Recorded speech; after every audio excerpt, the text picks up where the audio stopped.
completed kitchen with all the walls moved to where they needed to be.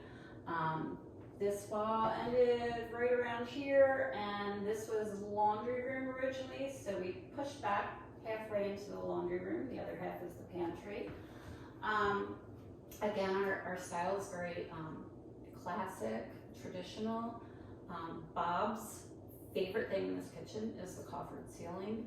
That was something that he really wanted. Like I said, before in other clips, he loves woodwork and trim, and his father was a cabinet maker, so that's just something that's always been one of the details that he really truly appreciates.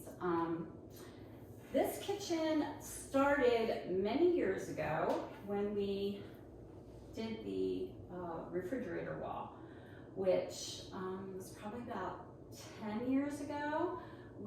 Our refrigerator died. We knew we wanted in our final design to have the refrigerator over there. It was originally in this corner. So we got our dream refrigerator, which is a fully integrated Sub-Zero, and we did this cabinetry.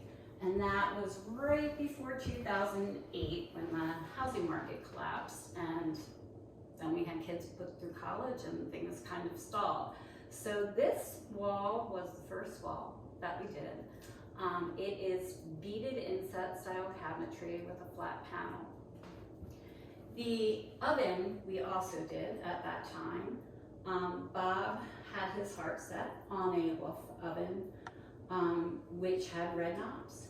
And I was like, ooh, how am I gonna work my design around red knobs? So what I chose to do was use red as my accent color, and you'll see splashes of red throughout the room. So my kitchen is primarily white with some black countertops, and the black countertops here kind of contrast with, on the other side of my room, my black hearth around my fireplace.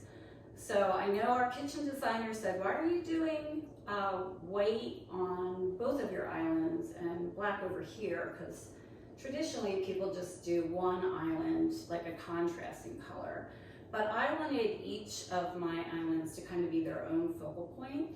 So this wall with the stove is a focal point with the black, and it mimics the black on the far end of the space in my fireplace.